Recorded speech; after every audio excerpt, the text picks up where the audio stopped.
Bonjour, je suis contente de te voir et je suis contente que tu es là pour m'aider à réviser le thème des livres de la Bible. Es-tu prêt à m'aider? Parce que on a pris des vacances pour Noël, Est-ce qu'on doit les mélanger? Tu sais qu'on est capable? Ok, bon, on va les mélanger quand même.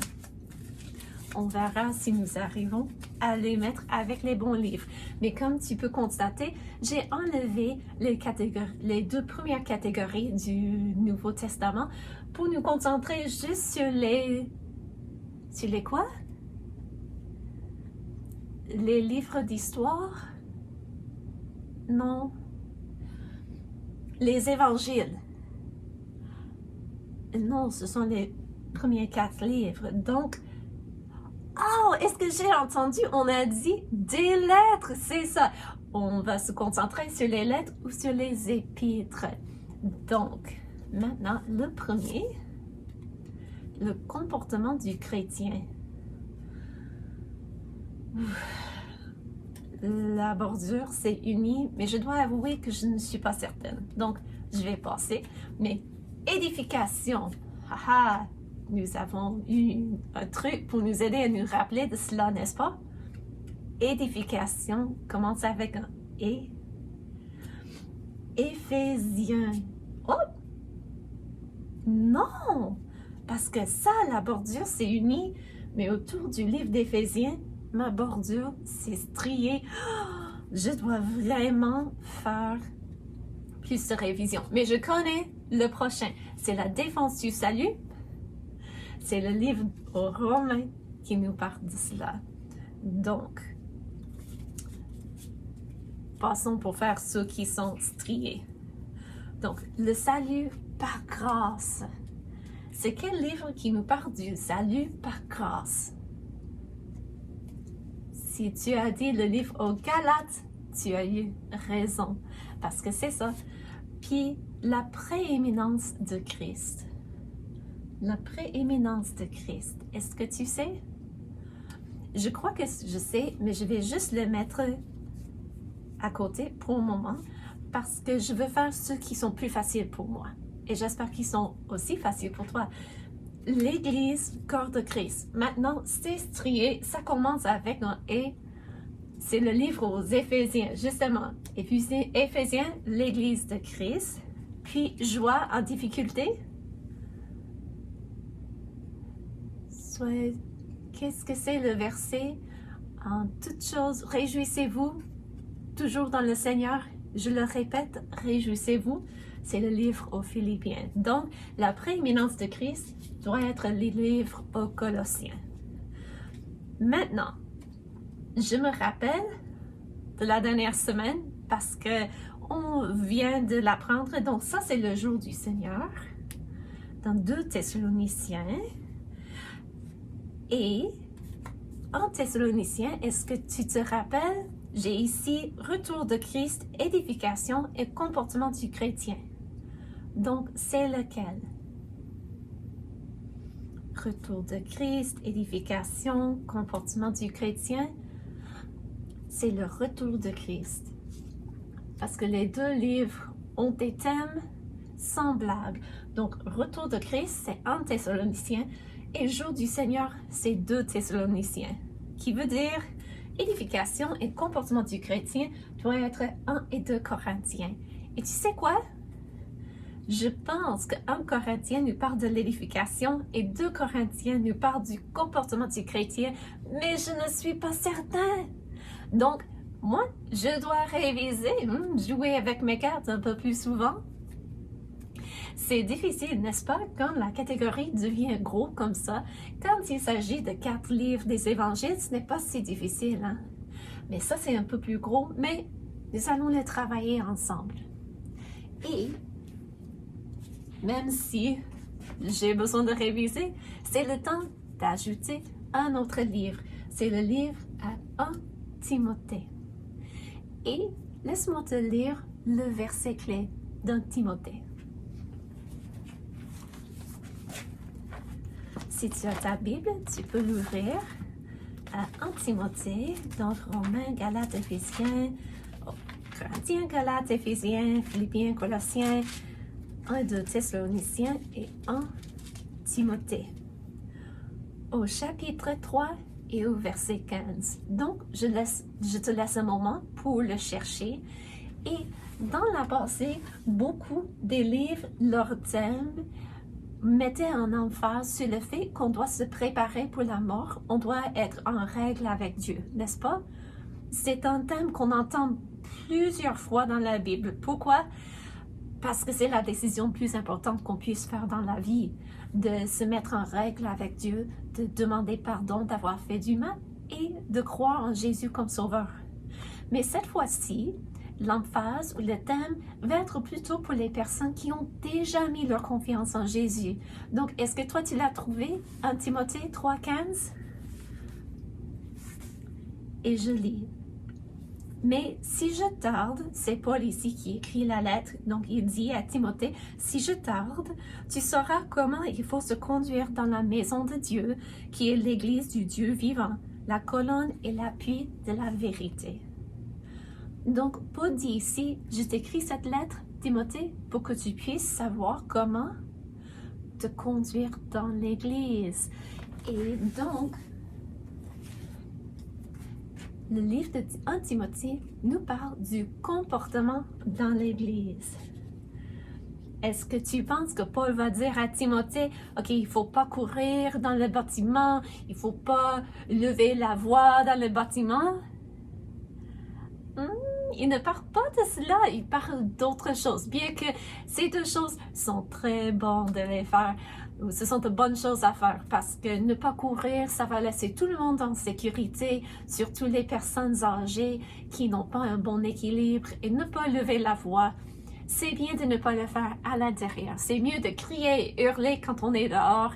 J'ai toujours dit aux jeunes, quand je leur voyais crier dans le bâtiment, je leur disais, écoute, quand on crie dans un bâtiment à l'intérieur, c'est parce qu'il y a un feu ou quelque chose du genre, une urgence médicale. Mais outre cela, on doit garder la voix un peu plus calme. Si on veut crier, on s'en va dehors, on peut crier tout ce qu'on veut. Mais à l'intérieur, c'est mieux de ne pas crier, encore pour plein de raisons.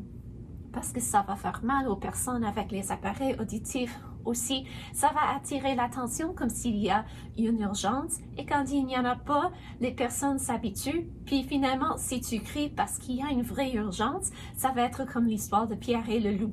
Personne ne va faire attention, ils vont dire, ah lui, il crie tout le temps, ce n'est pas urgent, ce n'est pas grave, et on ne va pas répondre. Donc c'est mieux de ne pas crier, sauf quand c'est vraiment quelque chose d'urgent.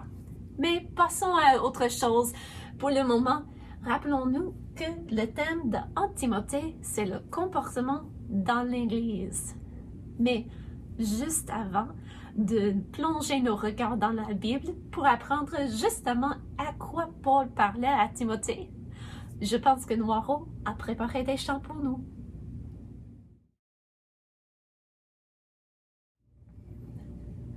Salut, ça va?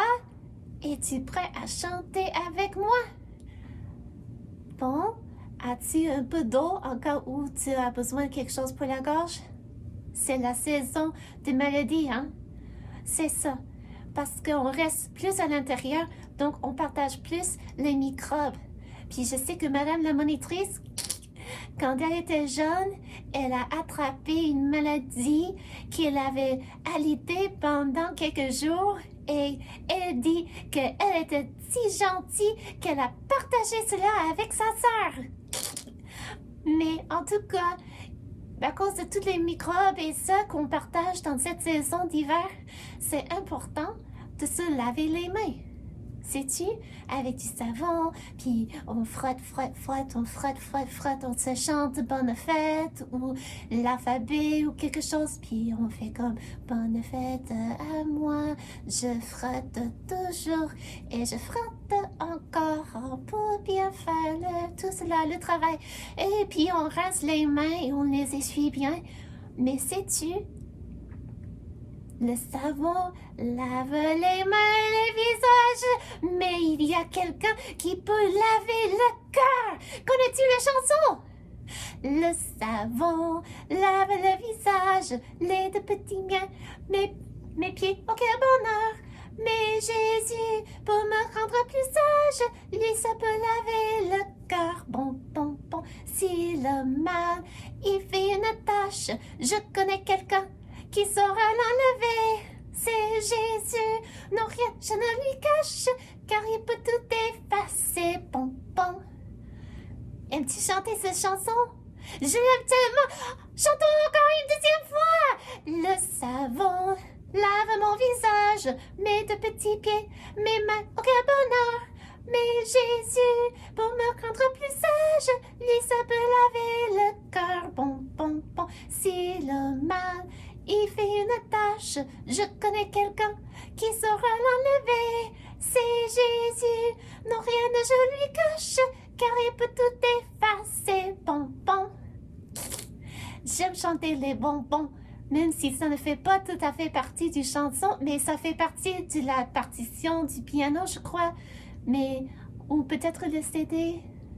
Peut-être que c'est le CD qui fait cela, le bonbon. En tout cas, j'aime faire, et j'espère que tu aimes chanter cela avec moi. Mais j'ai voulu chanter une autre chanson, mais moi, je ne connais pas tous les gestes. Donc, je vais demander à Madame la monitrice de venir pour la chanter pour nous. Quoi? Mais oui, je ne t'avais pas dit. Pas du tout. C'est quoi? Quelle chanson? Je te le montre dans le livre. Attends un instant. Tiens, c'est celui-là. Ah, et tu veux que je le chante pour les enfants? Oui, avec les gestes. Ok, d'accord. Ben, j'aurais bien aimé me préparer. Ah, tu ferais bien. Oh, merci beaucoup, Noiro. Donc, Noiro veut que je vous montre les gestes pour la chanson Les petits flocons tombent, c'est ça? Ok, c'est bien. Donc, d'habitude, on a tendance à faire tomber les flocons de neige, puis aussi, quand on veut indiquer dans la langue signée la neige, on fait justement cela. Donc, les petits doigts bougent un petit peu pour démontrer tous les flocons qui scintillent en tombant à terre. Puis, parce que la chanson dit qu'on tourne en rond, on va tourner en rond. Donc, je vais juste m'assurer des paroles. Les petits flocons blancs tombent, tombent, tombent du ciel. Les petits flocons blancs tombent, tombent, tourbillonnant. Mais je sais que du ciel, Dieu voit mon cœur encore plus blanc. Car Jésus l'a lavé, il a lavé mon cœur d'enfant. Il y a un deuxième strophe. Les petits flocons blancs tombent, tombent, tombent du ciel. Les petits flocons blancs tombent, tombent, tourbillonnant. Si tu veux que du ciel, Dieu voit aussi ton cœur plus blanc. Alors dis à Jésus, lave, lave mon cœur d'enfant. Je dois encore travailler pour bien apprendre le deuxième verset. Veux-tu faire les gestes avec moi? Puis là où tu es, si tu es capable, lève-toi de ta chaise ou du plancher si tu t'es assis au plancher et prends tes doigts pour faire les flocons. Les petits flocons blancs tombent, tombent, tombent du ciel. Les petits flocons blancs tombent, tombent, tourbillonnant. Mais je sais que du ciel, Dieu voit mon cœur encore plus blanc. Car Jésus l'a lavé, il a lavé mon cœur d'enfant. Les petits flocons blancs tombent, tombent, tombent du ciel. Les petits flocons blancs tombent, tombent, tourbillonnant. Si tu veux que du ciel, Dieu voit ton cœur encore plus blanc. Alors dis à Jésus, lave, lave mon cœur d'enfant.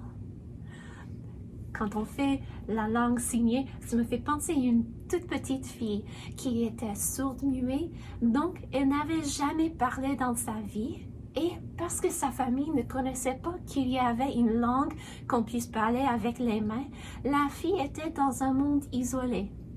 Puis, un jour, un missionnaire est allé dans son village pour essayer d'apprendre aux gens sourds-muets comment se communiquer et aussi comment Jésus leur aime eux.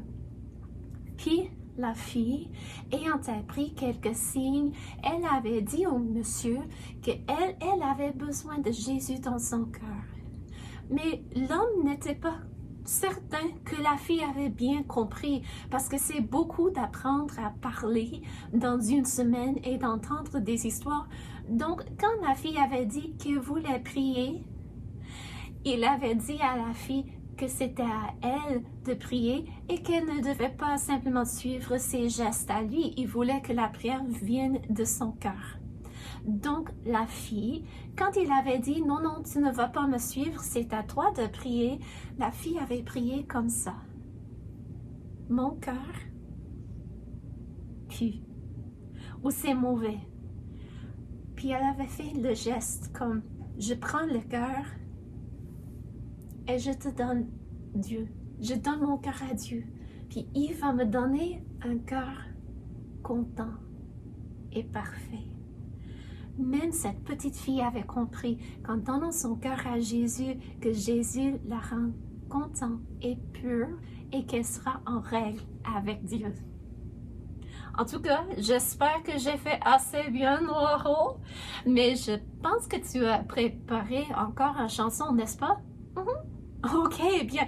Puis, je vais aller dire à Noiro de prendre la place parce qu'il me semble qu'il tarde sur quelque chose. Attends un instant. Noiro, c'est à ton tour. Oh, excuse. Oui, je rêvais, je faisais attention à autre chose. Mais vas-y, c'est à toi. Oh, il m'attend. Ok. Oh, bon, désolée, je faisais attention, mais pas vraiment.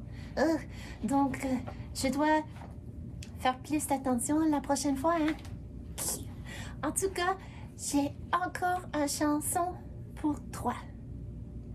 Si tout va de travers dans ta vie, si tout est à l'envers, que faut-il faire? Il n'y a qu'une solution, c'est de rechercher le secours en Jésus. Il peut nous aider toujours, c'est bien vrai. Si tu ne vois que tes soucis, tes ennuis, si tout ton courage est parti, que faut-il faire? Il n'y a qu'une solution, c'est de rechercher le secours en Jésus. Il peut nous aider toujours, c'est bien vrai. Si plus rien ne s'épanouit dans ta vie, si plus rien ne te réussit, que faut-il faire?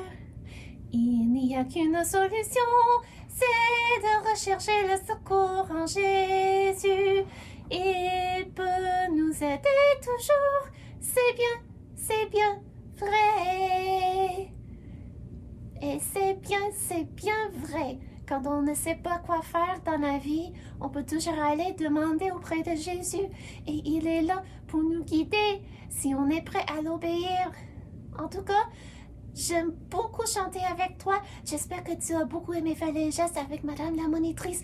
Et à la prochaine. Bye!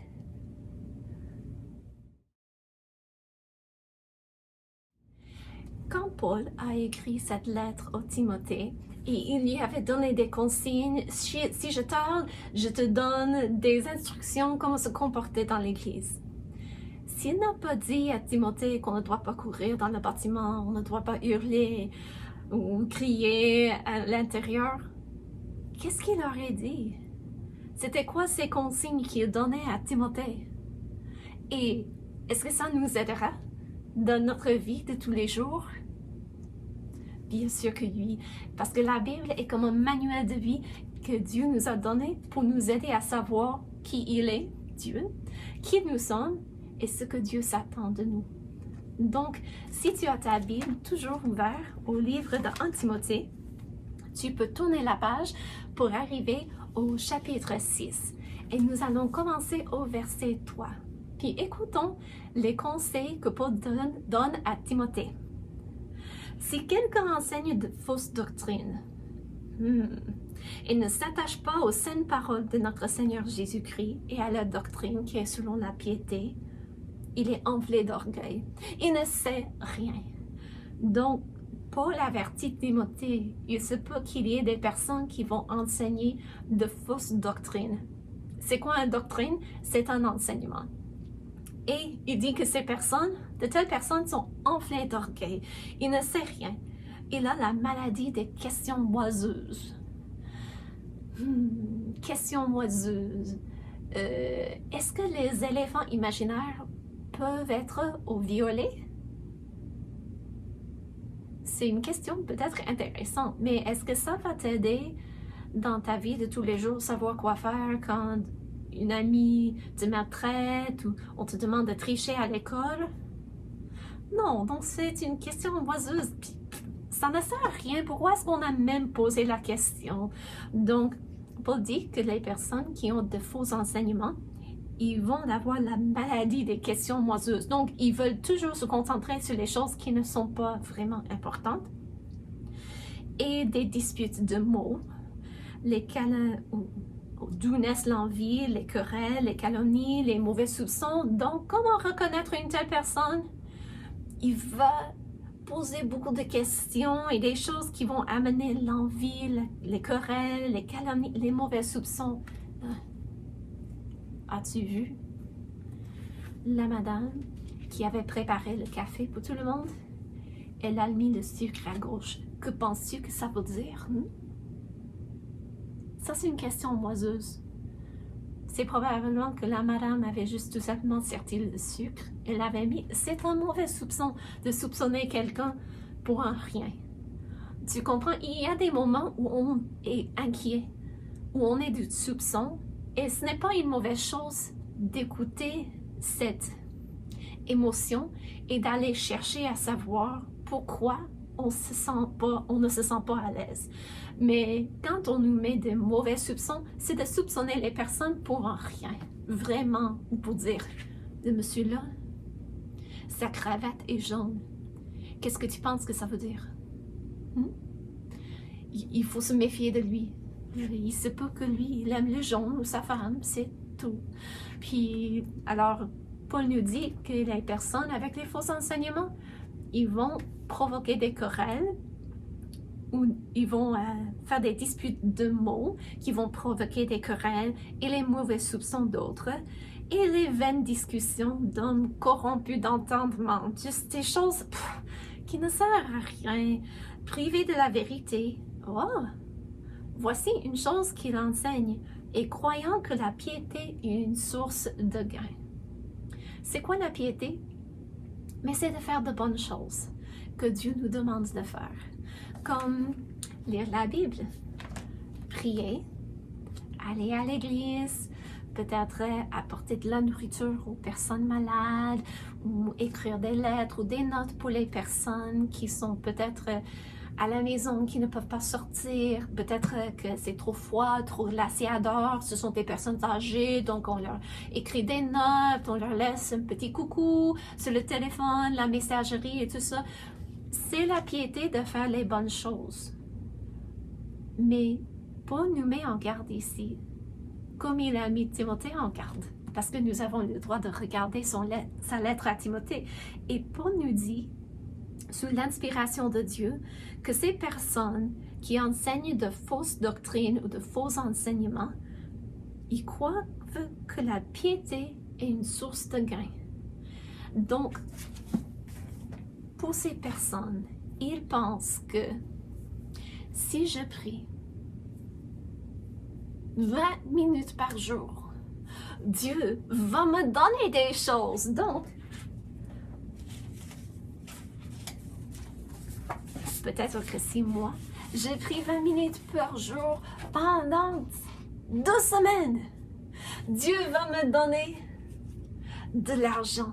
Quelqu'un va m'envoyer de l'argent par la poste ou quelqu'un va m'envoyer un virement Interact, puis je vais avoir de l'argent à cause d'avoir prié.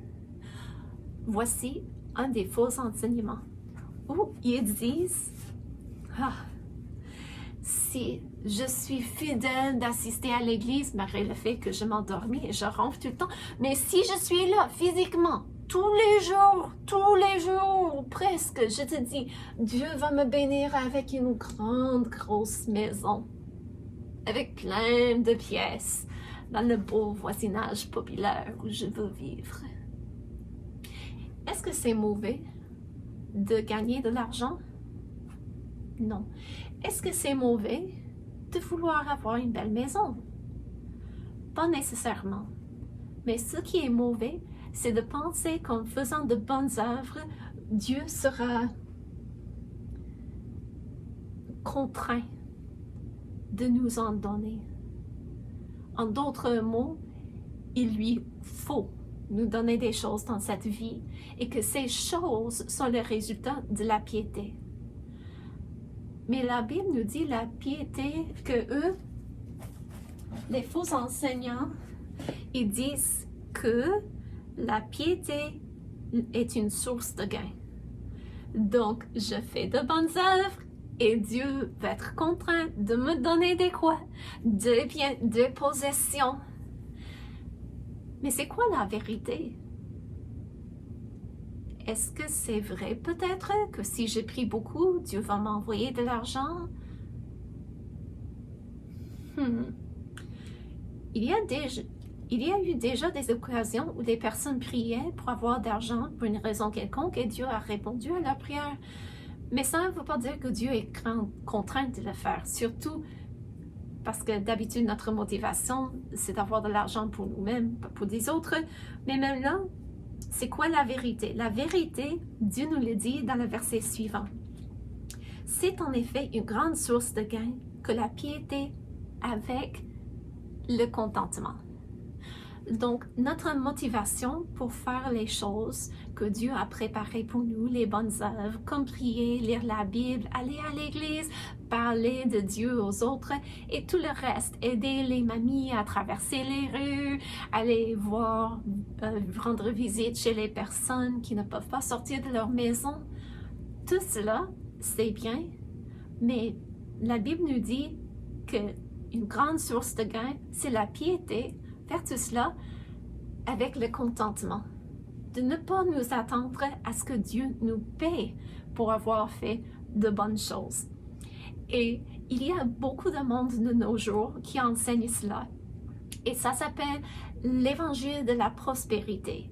Ils disent, si tu lis ta Bible tous les jours, peut-être un chapitre, Dieu va être contraint de te donner un bon travail. Et ils sont très populaires parce que ça a l'air bien de dire oh, « Wow, ok, et si je fais telle chose, Dieu va me donner telle chose. » Et ils disent « Prie sur un billet de 5 $, puis mets-le dans une enveloppe et envoie-le à notre ministère et nous allons prier là-dessus et Dieu va bénir cet argent et il va t'en donner 5 fois plus. » Mais c'est un mensonge. Ils ne peuvent pas garantir que Dieu va multiplier l'argent. Dieu est beaucoup plus grand que nous. Il voit des choses que nous ne voyons pas. Donc, il fait absolument parfaitement bien en tout ce qu'il fait. Et nous ne pouvons pas nous attendre à ce que, quand on fasse les bonnes choses, que Dieu va nous payer avec l'argent ou une grande maison ou une autre chose. On doit faire les bonnes choses et choisir le contentement. Oh, mais c'est difficile, ça. Parce que tu sais quoi? En tant qu'être humain, je trouve que très souvent, je pense, mais si j'avais plus d'argent, je serais plus content. Mais est-ce que c'est la vérité? disons que Dieu me permet d'avoir un bon travail qui a une bonne salaire et que j'ai une bonne salaire et je puisse m'acheter une belle maison. Est-ce que tu penses que là, je serais contente? Pendant un moment, oui. Pendant des semaines, peut-être même pendant des années, mais plus tard, je me dirai, il me faut une belle voiture. Une voiture de sport. Oh, il me faut cela. Parce que si j'avais tout simplement cela, je serais contente. Est-ce qu'il t'est arrivé de déjà dire quelque chose du genre à tes parents? Maman, si j'avais seulement le cours d'équitation, je serais une fille vraiment contente. Je ferais jamais plus de bêtises dans ma vie. Est-ce que c'est vrai? Papa, si je pouvais seulement aller au camp de soccer, tu ne sais pas combien c'est important pour moi. Je ne ferai jamais encore des méchancetés pour le restant de ma vie. Non, ce n'est pas vrai. Parce qu'avec beaucoup d'argent, une belle maison et une belle voiture, sais-tu? On dira, oh mais maintenant que je vis dans une très grande maison, il me faut des vêtements à la mode, des marques qui coûtent beaucoup. Écoute, à un moment donné, on est rentré dans un magasin qui est pour les riches et j'ai vu une belle robe. Je ne voulais même pas y toucher, mais je trouvais que la robe était vraiment belle, une robe de soirée. Puis, par simple curiosité, je me suis approchée juste pour regarder le prix. Combien penses-tu qu'une belle robe de soirée coûtera? Je savais déjà que pour en confectionner une, il fallait à peu près 75-100 $ à ce moment-là, parce que j'en avais fabriqué pour quelque chose et j'aurais pu peut-être le faire avec moins d'argent, mais je savais que d'habitude, ça coûtait cela pour en confectionner une. Donc, dans les magasins, j'avais l'habitude de voir les robes de soirée qui coûtaient peut-être 200-250 $ s'ils n'étaient pas en vente.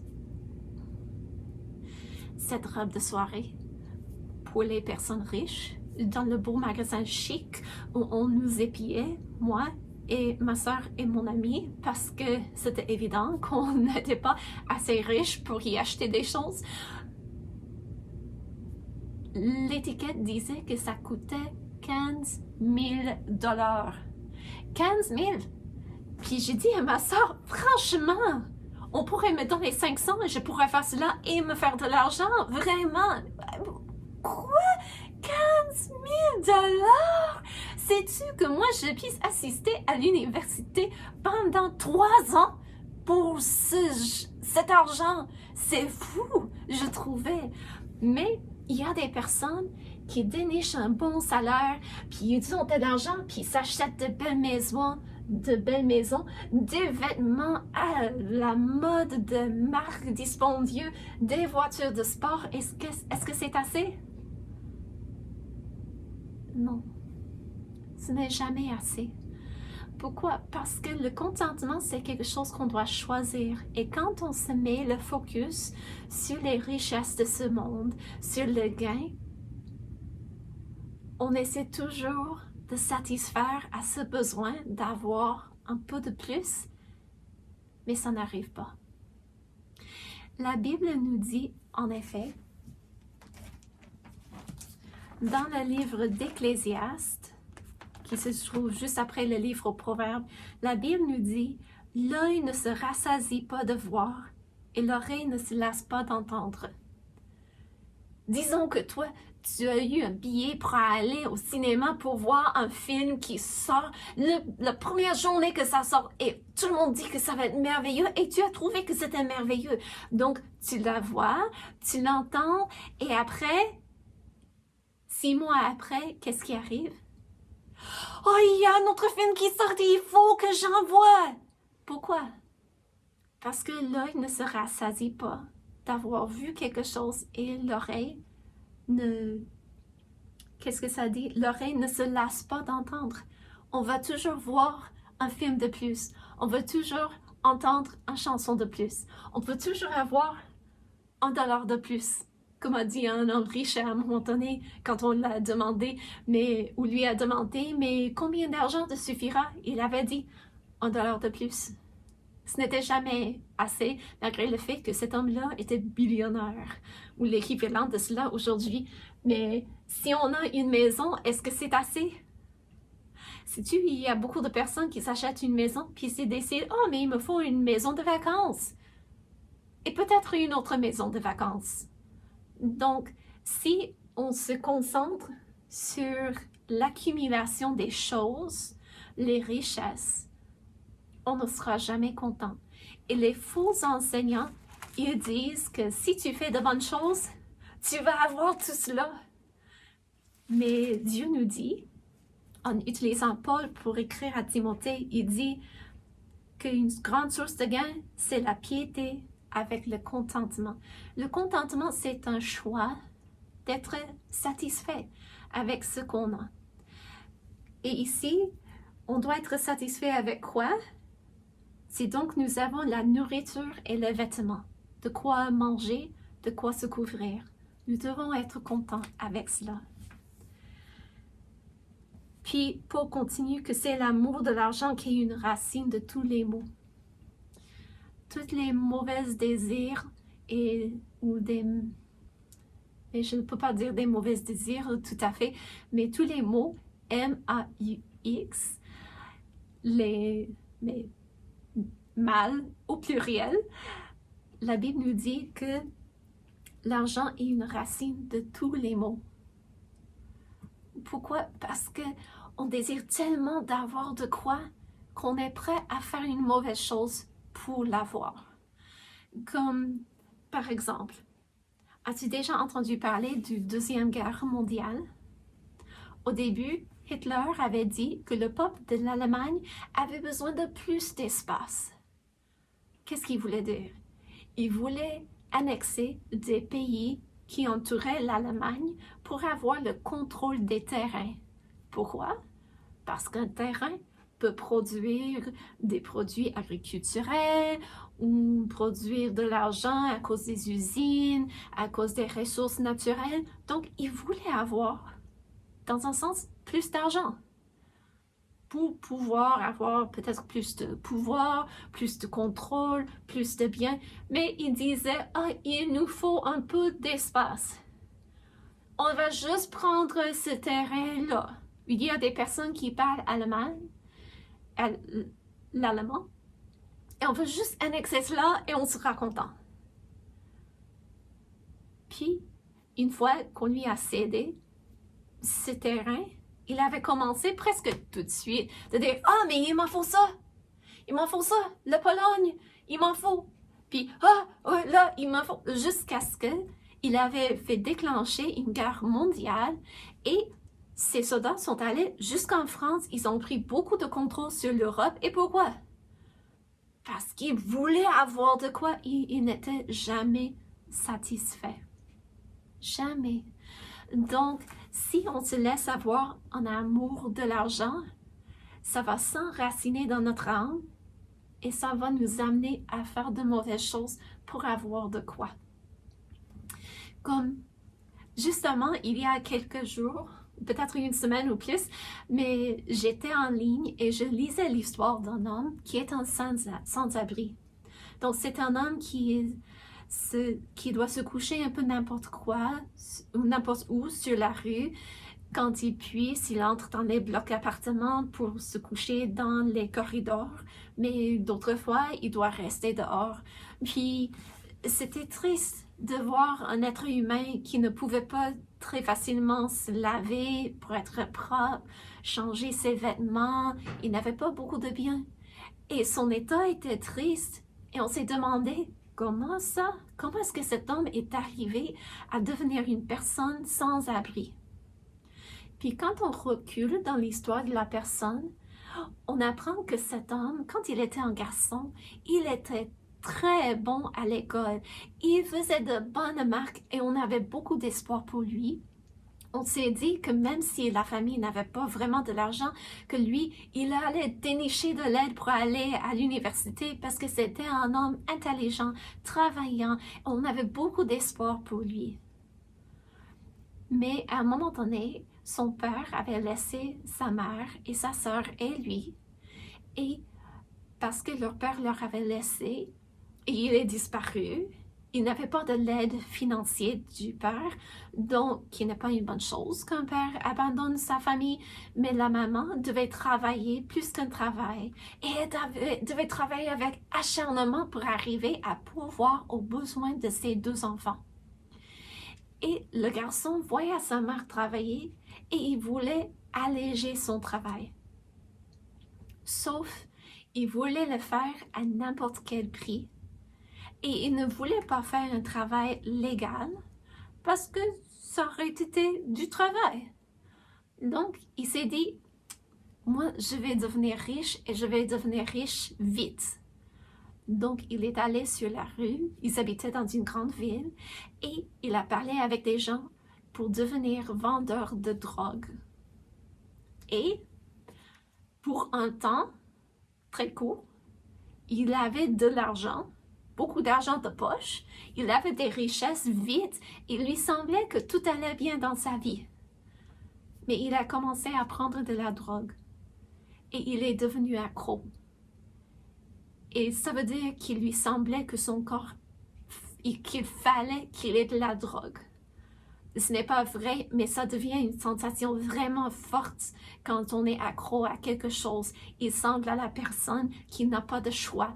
Il lui faut d'avoir de cette drogue ou d'autres choses. C'est pourquoi on a beaucoup de programmes pour aider de telles personnes à s'arrêter lentement d'en prendre et à trouver pourquoi on a commencé peut-être aider la personne à apprendre d'autres manières de vivre avec le stress ou d'autres choses. Mais cet homme, il avait pensé, il me faut de l'argent et il m'en faut vite.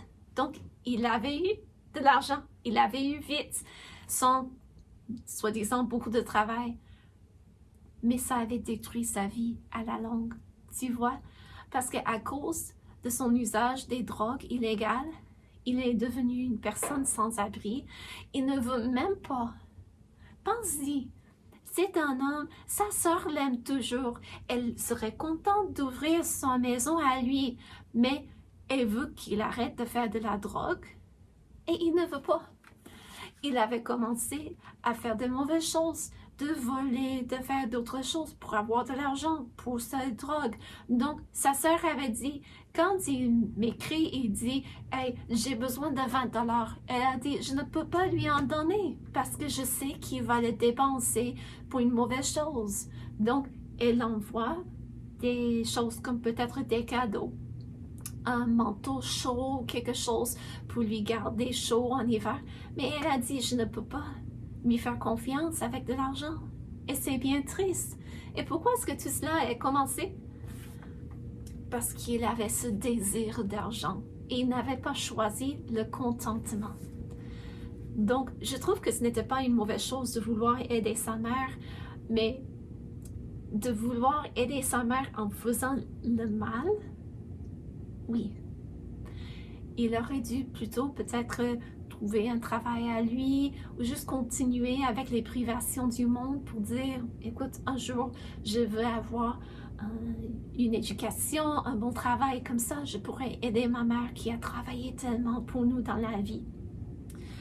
Donc, la Bible nous dit que c'est une grande source de gain, la piété avec le contentement. Si toi, tu as de la difficulté à choisir le contentement, sache que tu n'es pas seul. Donc, j'aimerais t'encourager. Si toi, tu as déjà accepté Jésus comme ton sauveur, tu peux toujours aller demander auprès de Dieu de t'aider à savoir comment être contente.